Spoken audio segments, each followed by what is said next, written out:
Hi, and welcome back to the European VC, the go-to podcast for everything European VC. If you love the show, share it with your friends and join our newsletter at eu.vc. Hi everyone, and welcome to this special episode of the European VC. Today you will not be hearing David's beautiful voice, but only that of mine. And for that reason, I will not spend too much time introing this, but only tell you that you're about to listen to an episode where we're going to talk about parental leave in VC. And also, of course, a lot related to parenthood in general. We're talking to Peter and Seda from the great Target Global team.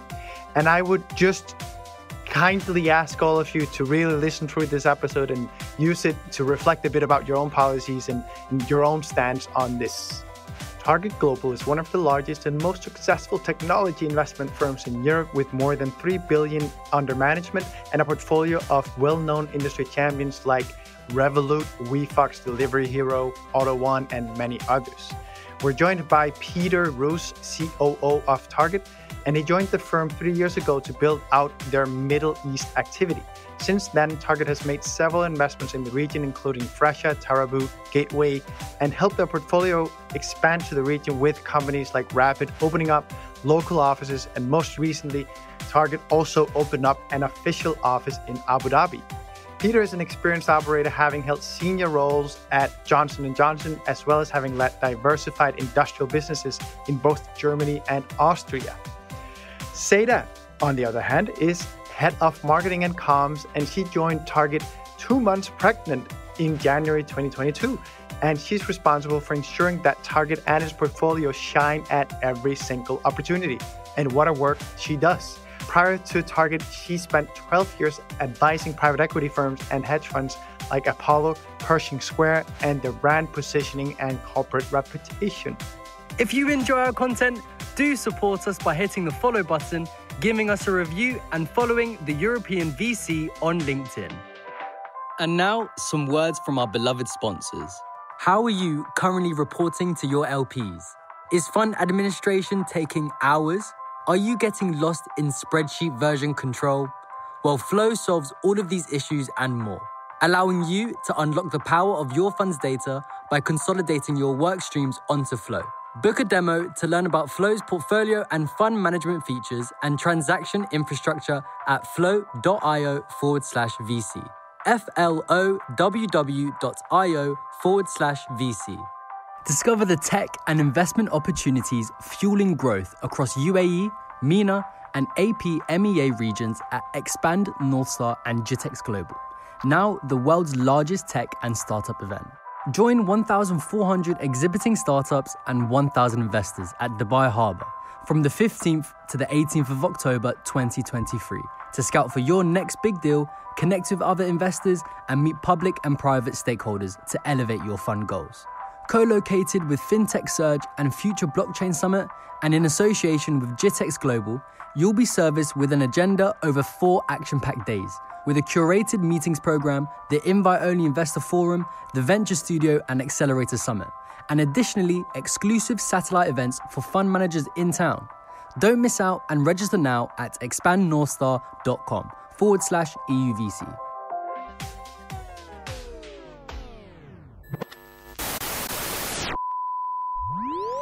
All right, everybody. Now let's jump into the famed post that we just spoke about and hear Seda's voice telling us exactly how it sounded when she came back from maternity leave. Today is my first day back from maternity leave. And although I rarely post anything on social media, I thought that my experience was an important one to share. Oftentimes, the financial services industry, particularly venture capital, gets a bad rap for what's perceived as a macho and male-dominated culture. Many firms are proud to vocally espouse values such as inclusivity, good work-life balance, and equality, but the numbers speak for themselves. An estimated 40 to 50,000 women per year lose their jobs whilst pregnant or on maternity leave. And just last year, the share of employers offering paid maternity leave beyond what is required by law fell to 35% from 53% in 2020. So, as you can imagine, when I saw the clear blue strip turn pink in the midst of my interviews with Target Global back in 2021, emotions were mixed. When it looked like I was going to get an offer around that Christmas, I was already on my 7th week of pregnancy, and I made the decision to break the news to Target's leadership team, who were practically strangers at the time, before I even told my own mom. Given the company didn't have a maternity policy in place at the time, I interpreted it as an indication of how the news would be received. However, this was one of those times in life where I was humbled by how wrong I was. I was met with hearty congratulations and excitement about the upcoming addition to my family and was told that this was the perfect opportunity for Target to develop their own maternity policy. Peter, Roos, and Anke Erdulp worked tirelessly to understand what kind of support women needed during this period, culminating in a brand new maternity and paternity policy that is truly world-class and something I've been blessed to benefit from. Navigating a new job is challenging enough without your hormones going crazy all over the place and growing a little human inside of you, but the incredible and genuine support that I received throughout the past year is something that's blown me away. The experience has taught me that all working moms or moms-to-be out there deserve an employer whose values and culture are far more than perfunctory words. The harsh reality is that maternity leave is the point at which we lose women from the workforce. Careers stall, and gender-based inequality really kicks in. Having it all is virtually impossible, but an employer who's committed to helping you at least try and is willing to take a chance on you is like finding a diamond in the rough. Special thank you to Shmuel, Yaren, Mike, Peter, Anke, Annette, Donna, Ricardo, Bowie, Lena, Pedro, Ben, and so many others for leading by example and empowering me as a mom that's raising the next generation of strong women. Very excited to be back in action and look forward to catching up with many of you over the coming weeks. I loved that post, Seda. And when I saw it, I think pretty much right away, I reached out to you and said, we need to do an episode on this. I think it's a topic that we need to cover on the European VC. And it's a topic that I think many will be very interested in getting to understand more. But Seda, before we dive into everything, congrats on your little one. Thank you so much. And it's great to be on here. I was not expecting the reach out about this, but it's a topic that's very close to my heart. So I'm excited to talk about it. I'm a father of 2, and so I am blessed with a wife who is more of a family-minded person than me, or at least is ready to dedicate more of her time, which our kids for sure need. So I am also definitely in a situation where I must say, I think that this is a topic that we need to talk more about. And I'm just lucky to be with someone who's viewing family life a bit differently than I am. But Seda, when you saw that strip turn pink, what were the thoughts that you went through your head? Because I'm sure I get, you've got all the joy in your heart about being pregnant, but I can only imagine what that feels like when you're then also in the middle of, job interview with probably one of your dream firms. I think Target Global is one of the firms that everyone wants to get into, right? I mean, it's a good question. And I think you're really lucky to have such a supportive partner because, you're right. Like, I think in a relationship, like one partner ultimately ends up taking on a bigger chunk of the responsibility. Like if it works out 50-50, that's amazing. But unfortunately, depending on how demanding both partners' jobs are, it's not always possible. So yeah, I was definitely excited. I love kids. It's also my second child. And, the first thing I thought was like, that's amazing. And then literally the next second I was like, oh my God, what am I going to tell Target? So, maybe that's not the right reaction, but like, I just want to be very honest. Like it definitely crossed my mind. And I'm sure it crosses many women's minds, which is like, you're trying to balance like, that's amazing. I'm growing my family, but wait, how is everyone going to take the news? And I kind of really hope we get to a point where everyone is going to be confident that no matter, like, even if you're pregnant with triplets, people are going to be like, oh, wow, amazing news. Can't wait to like meet them all. And yeah, maybe we're getting there, but I don't know if we're fully there yet. Triplets always, that scares anyone, I think. Peter, do you want to come in for a comment on this? Yeah, look, I think, first of all, it is very rewarding. And Vincent, I had a pre-discussion obviously before we sat down here with you guys, and thanks for having us. It's really, I really appreciate it. So look, I think hearing or reading a post like the one of Seda is actually can be the most rewarding thing of an employer, because we all have a small part to play. And I think if we can, as an employer, do and contribute a small part to make family life better and make ourselves a more modern and attractive employer for women that can combine career and can also have children, that is something that I find personally extremely rewarding, to be honest. Now I have a question, and it goes to both of you, because you saw, Seda, that there's a lack of a maternity policy here. So that's probably a pretty clear sign of how the partnership will receive it. I think that's probably the situation for, if not most, then at least a lot of the firms in Europe, that there's not a policy in place. Some of it might be connected to their size and them not being at a professionalization level where they've gotten to that point yet. Venture in Europe isn't that old after all, and many shops are 3-person and a dog shops.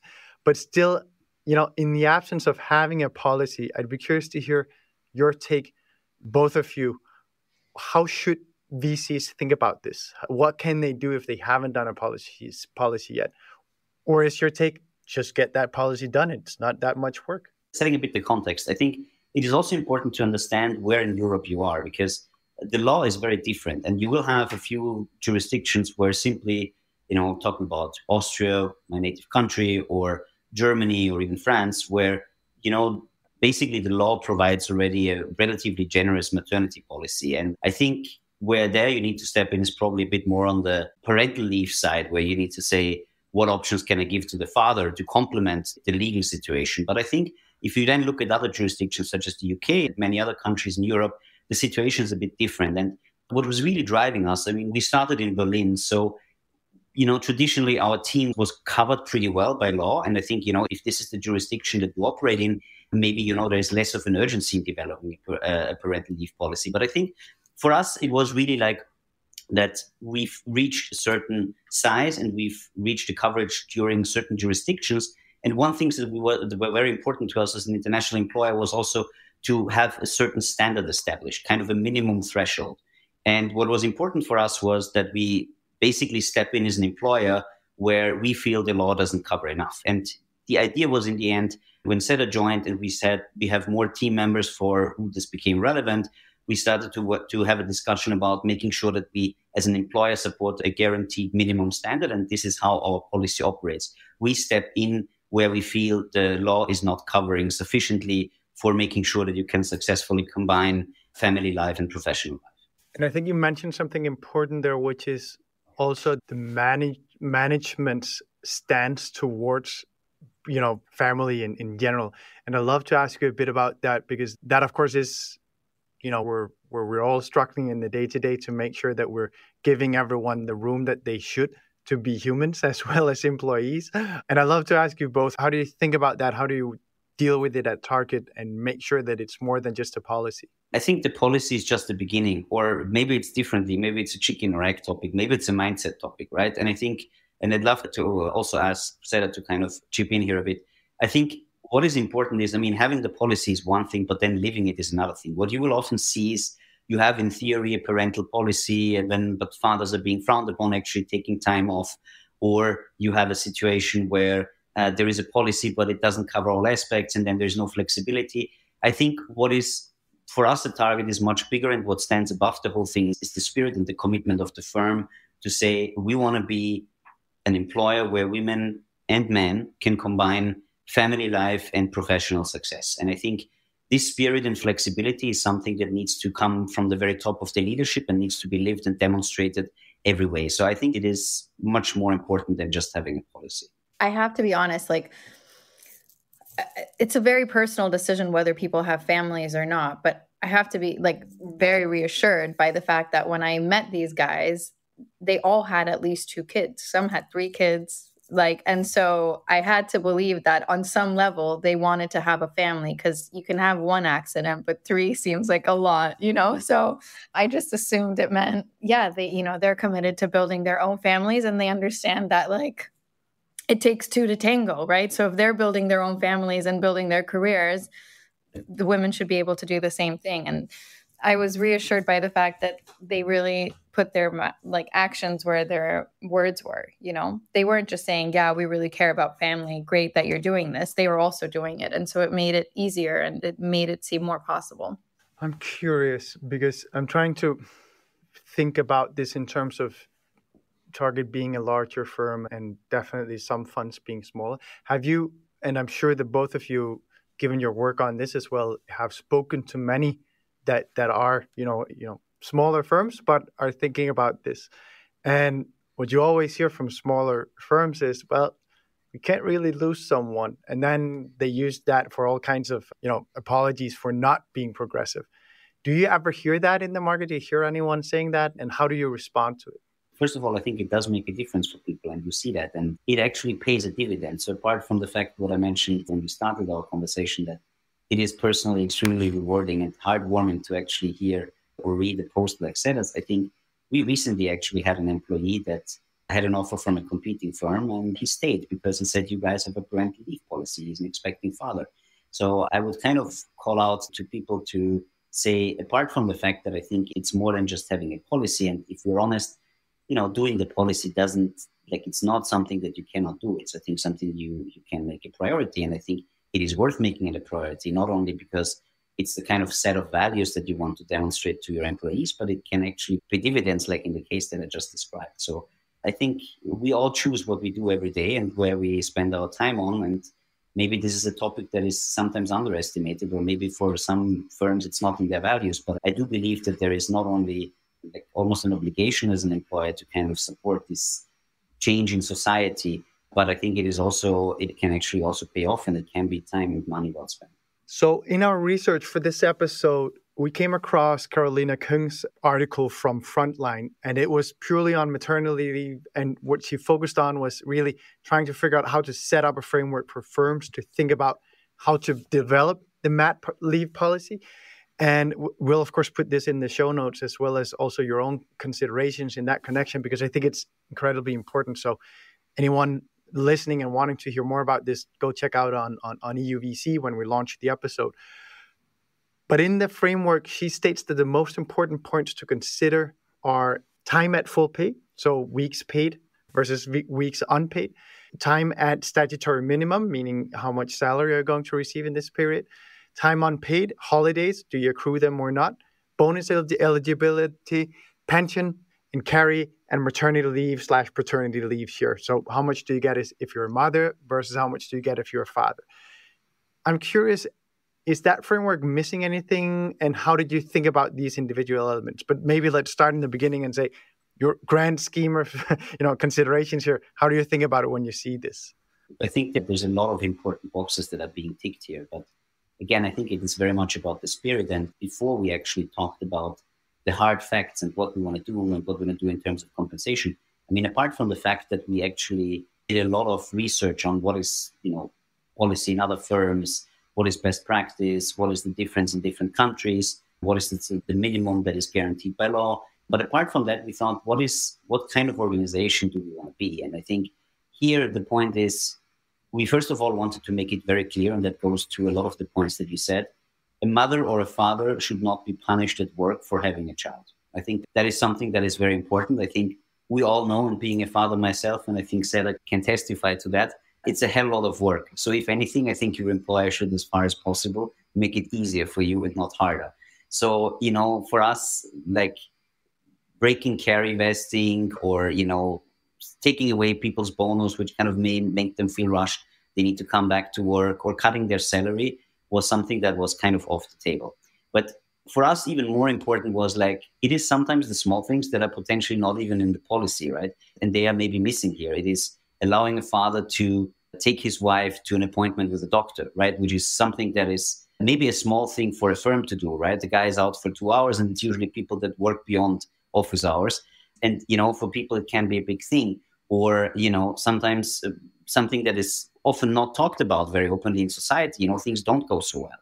So what if there's a miscarriage? Is there a grievance leave? Or can people go to, antenatal classes? So for us, it was really first the spirit, then the policy. And I think there's a lot of things that we've put into the policy that are not necessarily related to what you mentioned. I mean, these things obviously need to be ticked, but there's a lot of other things. And I'd love to hear, Seda, how you found that helpful. But for instance, we've introduced a mom body program, which effectively one mom that has actually gone through this experience in Target Global is kind of the body of another mom, kind of advising her. We've also taken a structured onboarding and offboarding process so people get up to speed and they can hand over things when they leave for maternity or paternity leave. We've also done something like a program where people have regular check-ins with the firm so that they don't feel that they're left out. This is a very fast-paced industry, and we felt that it was good that actually we have regular check-ins and colleagues take people up to speed. It's sometimes a phone call, or it can be something where someone comes to the office for a quick coffee, maybe even with a child. So it is really these small details that are potentially not covered by the framework that you mentioned that I hope that makes our policy a bit different and makes it more human and more flexible.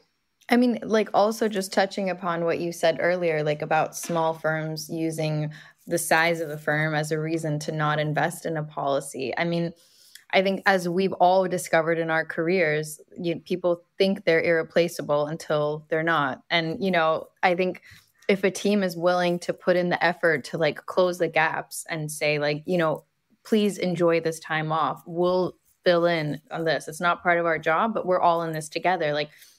That sense of camaraderie can only come from culture. So yeah, you can write down as many things as you want, but you actually need people to follow through and be what can I do to make sure that your maternity leave is as smooth as possible? What can I do so that you're as great of a husband as you can be to your partner when they have a baby? Yeah, I really felt that from this team. And I didn't expect to, I have to be honest, because the 4 founders originally were all male. Now, the leadership team is very mixed. We have 7 partners total, I think, and 2 are female. We've just made 2 partners female. And I love the direction that we're growing in as a firm. I thought there would be a male-centric attitude, which is work first, family second. And I was happy to discover the opposite. I'd love to ask about that work first, family second part, because it's something that I often find myself talking to people about, which is, if you're in venture, you pretty much often live and breathe venture. And the way I put it is, it's not work first and family second.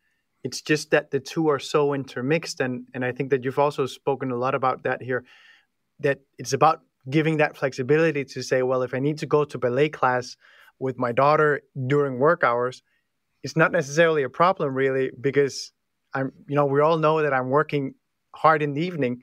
So if I'm away 3 hours in the middle of the day, that's not what we care about. What we care about is the deliverables and whether your head is in the game and everything. I'd love to hear your take on that and how you talk about that as a leadership team in Target.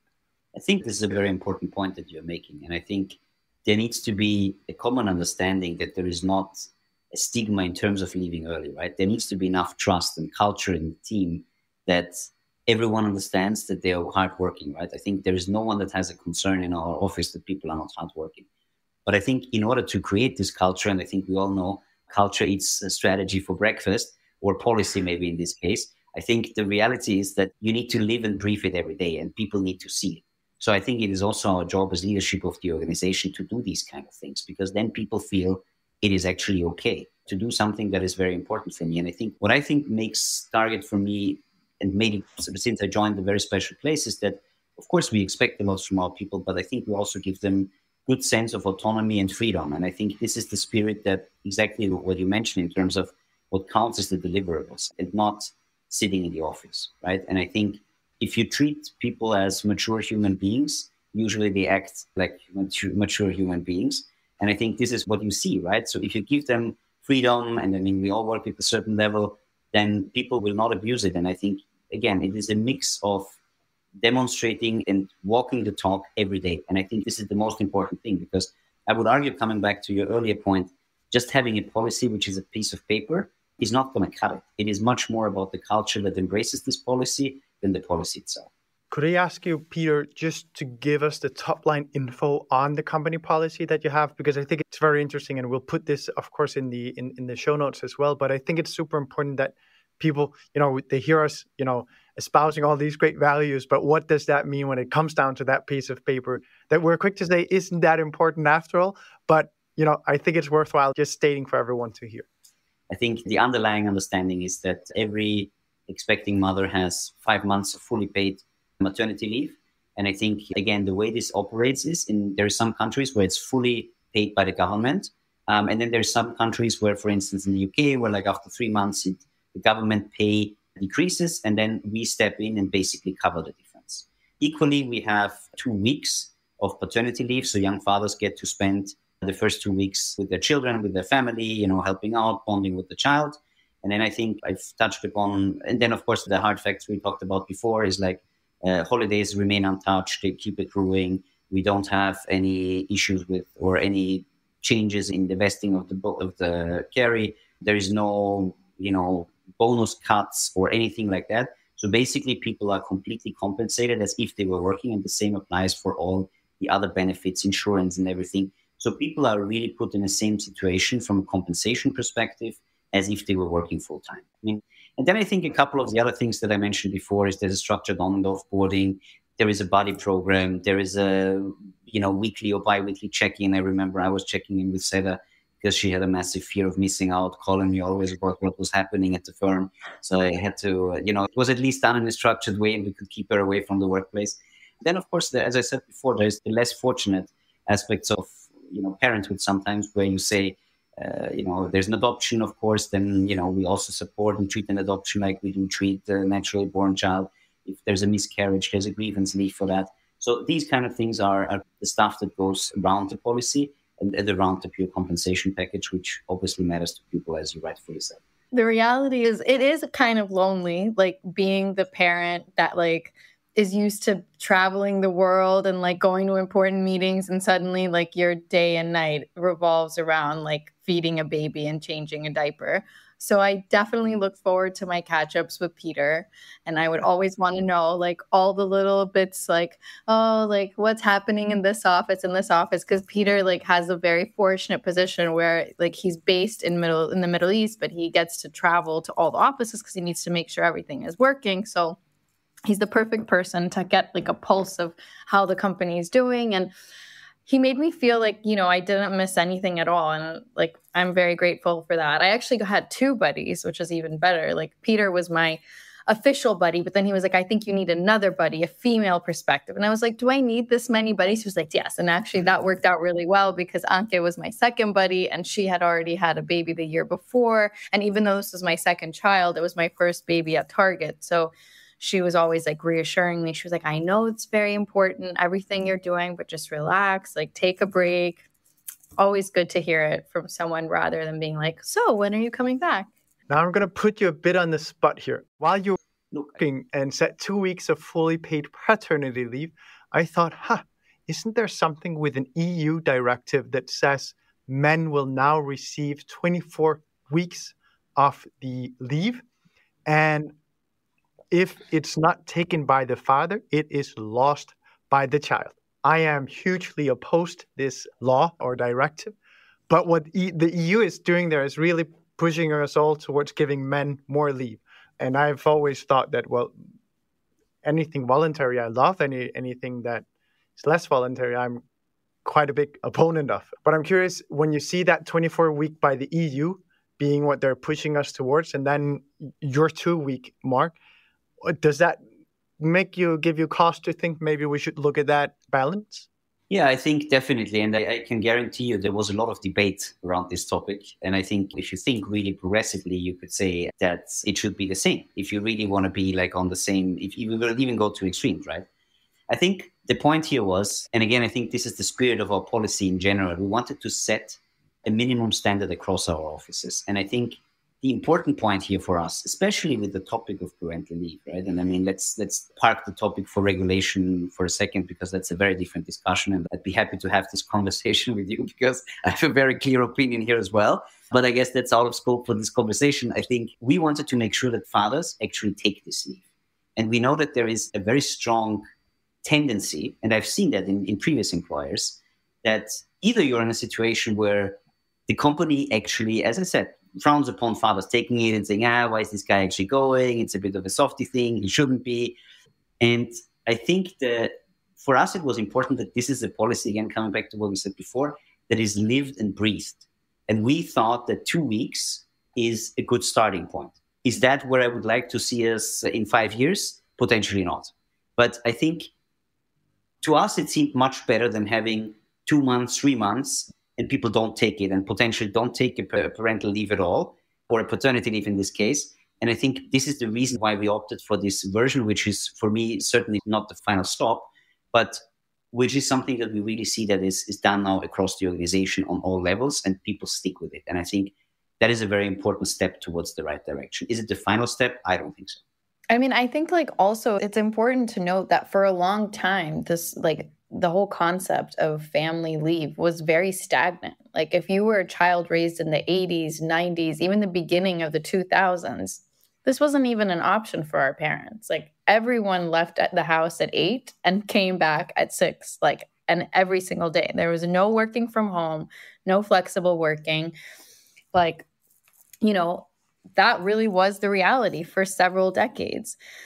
So now that the pace of change is so swift, like, I think that this is a good starting point. And I think, like, you know, I took the full 5 months. Like, I didn't think about taking less. And I think, like, you know, I also wanted to set a precedent that, like, the time there is to be taken. And then I hope that, like, as we progress, people that are starting families after me are going to feel like they can take even more time off. And like that would also be embraced. And hopefully for fathers, like we would like for fathers to come back and say, you know, the 2 weeks weren't enough. Like we need more. And like, I know that Peter and the management team are very flexible in adjusting our policies to ensure that they fit the lifestyle of our employees. It's a good starting point for sure, I think. I always say that parental leave is the child's, it's not the parents, and tying it to one gender or the other, and, you know, and then making the child lose parental leave because the father doesn't want to go on parental leave. Well, that seems weird in my world because, you know, why should my little son be hurt by the fact that I don't want to take parental leave? Why can't his mom then take that time?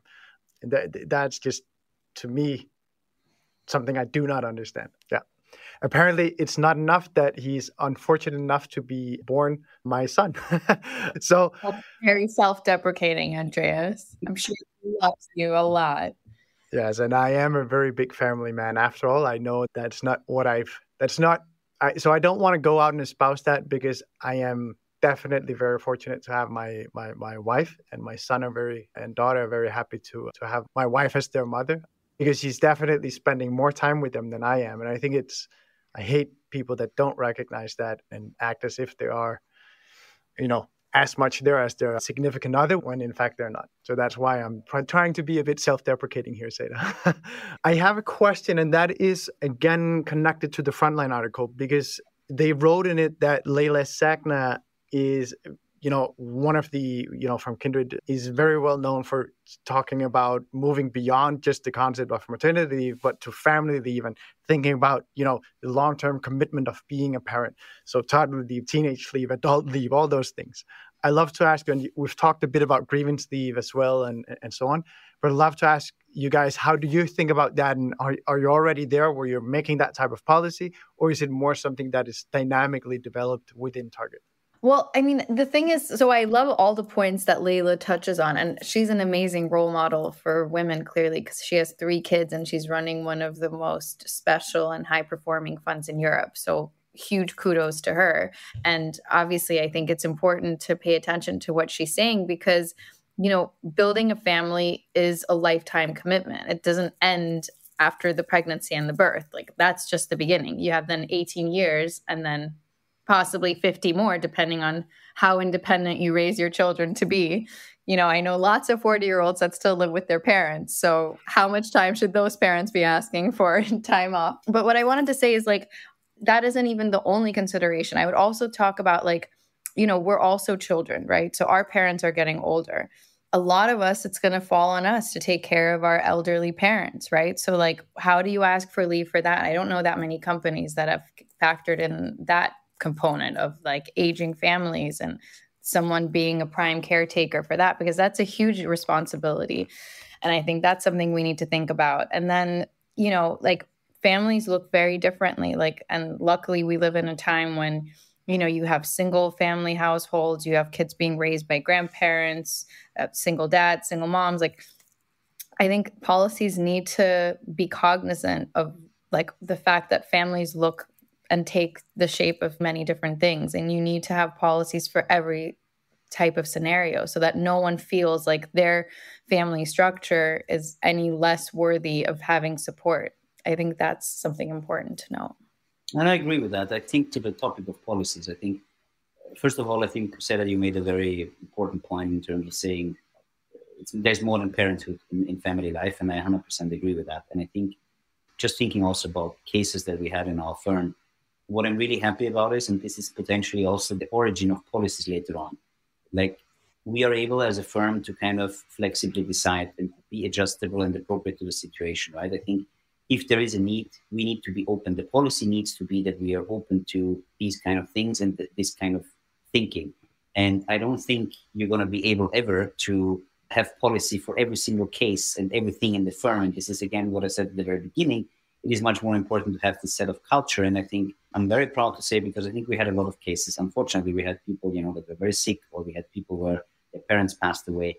And I think in each of these cases, and this is what I hear a lot from our team, that they're tremendously grateful. And I think it's probably one of our strong sides, that the company was supportive of the situation. And, being supportive can mean different things in different situations, and you will never be able to account for all of that in a policy. I mean, some people have more difficult days dealing with relatives passing away. For other people, it is, they would like to get back to work much earlier because, they want to be distracted. So how do you account for all of that in a policy? I think the most important thing is that the leadership has the spirit of family policy and taking into account for whatever life throws at us. And that may be good things in the case of a parental leave policy or a family leave policy, but sometimes it's also harsh things. And I think this is where you need to have the ability to kind of react and adjust and, show the team that you really care about them and their personal situation. And on those words, I want to just say to everyone who's listened in, I hope that this episode was an inspiration for you, because I think that it's incredibly important for all of us to be on the forefront here, because we are very quick on Twitter and LinkedIn to espouse great values. So let's make sure that we do the same in our day-to-day. Let's get into the quickfire round, Seda and Peter. It's been a quite different episode than our usual ones, but I would not cheat you from getting you through this. Are you ready for it? Looking forward. Sure. What advice would you give your 10-year younger self? So 10 years ago, I can tell you I was not married. Obviously, I did not have any children. I also was not in the same career track that I am on now. And I think I was very eager to get on that journey. And I think the advice that I would give to everyone is, first, enjoy your time alone. I think, to put it very bluntly, we enter the world by ourselves and we also leave by ourselves. So, make sure that you like who you are and that you invest in yourself so that regardless of what happens in life, whether you end up meeting someone and building a family, or whether you just end up going through the journey of life by yourself, that you're content in your heart and that you're happy with who you've become. And the second part I would say is definitely slow down. I mean, this is advice I would give myself from 20 years back, because I just remember I couldn't wait to start working. I mean, God, what a dumb idea, right? I wish I had taken that gap year. I wish I had traveled more, but I was like, no, I need to do this internship. I need to also have this part-time job so I have more money so I can go shopping. And it's all of that stuff just doesn't even make any sense. I think taking it easy and giving yourself the space to just enjoy little things, read the books you want to read, spend 3 months abroad if you can, just explore and I don't know, try different things. I feel we get into our career at 21 and then we work for the next 50 years. And, if we're lucky, we have a nice retirement, but a lot of people die before they even get to retire. So slowing down is a big thing I think we could all work on. It's so funny. One of the things that baffles me the most is how little we as a species are able to actually progress in life learnings from generation to generation, because we are all saying the same things to ourselves, and to our children, and they're going to say the same thing. Don't rush it. Just, take that gap year, experience life. So it's always interesting. Peter, what would you give yourself if you were to speak to yourself that is 10 years younger? Well, 10 years ago, I was moving to the Middle East. And I mean, even though probably if you ask people in the firm, I'm still the most hyper person in the firm. I'm never sitting still and taking things very seriously and being very passionate. But I think the most important thing is, and this is something that I really enjoy actually about becoming older and more experienced. I always say, at least in our industry, there's no patient on the table. Okay, so there's no need to, things are not as dramatic as you believe them to be in the context of a greater scheme of life. And I think this is something that is, for me, still sometimes hard to embrace. I think you got a lot better at it. But, 10 years ago, things were causing me a lot of anxiety that today I deal with on a daily basis and I'm not even worried about. And I think, as I always say, I mean, we are just moving money. We're not saving people's lives. And I think it is very important to kind of understand that no matter how big the problem, usually it doesn't get as bad as you think it's going to get, or sometimes also not as good as you hope for. But I think it is important to kind of put things into perspective and not make a drama of things that are actually not dramatic in the greater scheme of life. It's actually funny because hearing you say that really makes me think back to our episode with Shmuel, because he said something quite along those lines when we interviewed him about how to navigate the crash that was just beginning back then. So interesting. Anyone interested in understanding Target more should go and listen to our episodes with Shmuel as well. So second question, and this is a special one since you're both on the ops side. And my question to you is, what is the most important thing in your field of specialty that you see VCs tend to skirt over too easily? So I'm on the marketing and communication side. And I think what surprises me is how little thought firms give to what exactly they want to achieve through their brand. So I think like everyone is very excited to be on Twitter, to be on LinkedIn, to host events, to write articles. What is the strategy? Like, are you doing that because you want to attract the best founders? Are you doing that because you want to like indicate who you are as a firm? Like, I just think a lot of people are very busy and doing lots of great and actually really impressive work on the marketing side, but I don't always know like that they're doing it with a greater purpose in mind.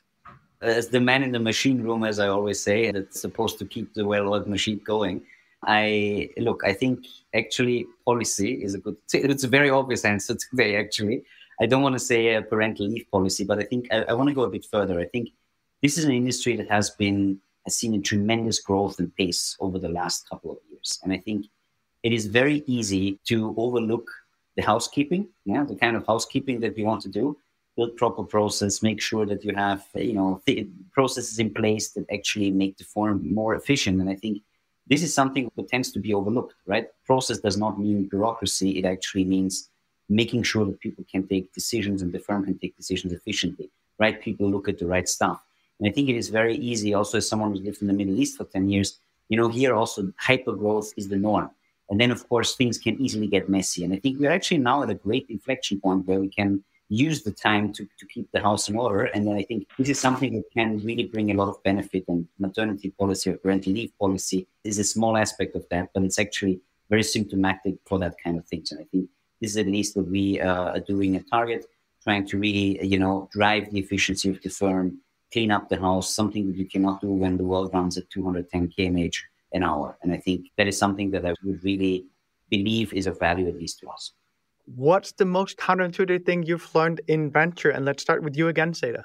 The most counterintuitive thing I've learned is that a successful investor can look many, many different ways. And I think this is one of the only careers I've actually seen that be possible in. Because if you look at like doctors or bankers or lawyers, like they all have a very specific skill set. And if they don't really have it, I don't see how they could enter that career. And what I've seen in venture is there's former journalists, there's astrophysicists, there's the same bankers, there's former doctors, because so much of it is combining art and science. It's like you're going to meet people who have these amazing, very different skills, but they could each be equally successful. Like if you look at the Midas list, you're going to see a huge diversity in background. And I think that's pretty cool. And it's very unique to the industry. In general, I think it is a lot less numbers than I thought and a lot more people in the VC industry than I had anticipated coming into this industry. And it is something that I find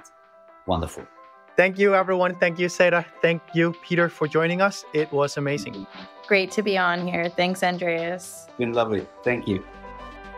Thank you for listening to this episode of the European VC, the go-to podcast for everything European VC. If you love the show, share it with your friends and join our newsletter at eu.vc. And now, some words from our beloved sponsors. How are you currently reporting to your LPs? Is fund administration taking hours? Are you getting lost in spreadsheet version control? Well, Flow solves all of these issues and more, allowing you to unlock the power of your fund's data by consolidating your work streams onto Flow. Book a demo to learn about Flow's portfolio and fund management features and transaction infrastructure at flow.io/VC. flow.io/VC. Discover the tech and investment opportunities fueling growth across UAE, MENA, and APMEA regions at Expand, Northstar, and Jitex Global. Now the world's largest tech and startup event. Join 1,400 exhibiting startups and 1,000 investors at Dubai Harbour from the 15th to the 18th of October 2023 to scout for your next big deal, connect with other investors, and meet public and private stakeholders to elevate your fund goals. Co-located with FinTech Surge and Future Blockchain Summit, and in association with Jitex Global, you'll be serviced with an agenda over 4 action-packed days, with a curated meetings program, the invite-only investor forum, the Venture Studio and Accelerator Summit, and additionally, exclusive satellite events for fund managers in town. Don't miss out and register now at expandnorthstar.com/EUVC.